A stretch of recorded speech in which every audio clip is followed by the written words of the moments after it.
მადლობა კიდე ერთხელ ყველას აქ რო იყავით და ბოდიში რა. რა ბოდიში კაცი?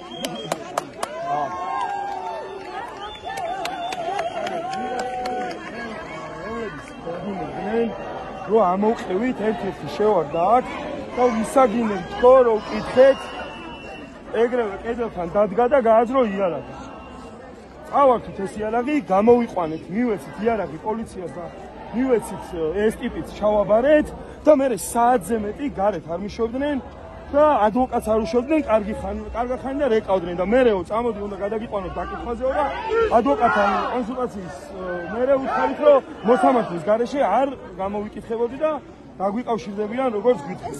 თან ამბობდნენ არ ვიცნობ არავის, აი რაღაცა მას რო უერთდებოდი, მაშინ გამოჩნდნენ და თქვენს რომ ეს იარაღიო ცეცხლსასროლი არ იყო და ხო პოლიციამ რა იყო რა მოგივიდაო ცეცხლსასროლი კი არ არისო და იარაღს რო ხედავ მე ვერ ვცნობ ეს ცეცხლსასროლი იყო.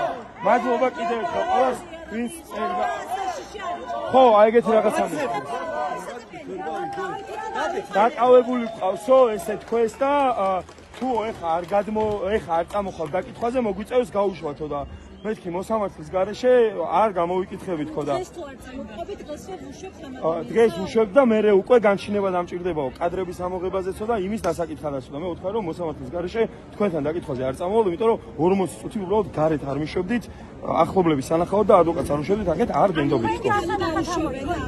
კი. ჩვენ დასანახად ამოიღეთ. შესაშინებლად და დასანახად. აუ, იხსე სანადიროდ უეჭველი არ მიდიოდა ეხლა რა.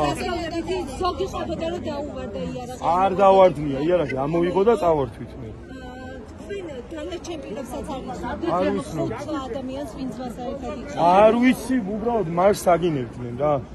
და რაღაცა დაპირისპირება იყო და ესენი წამოვიდნენ ზემოთ გასაბანტად და გამოვყევით ჩვენ. მადლობა ყველას და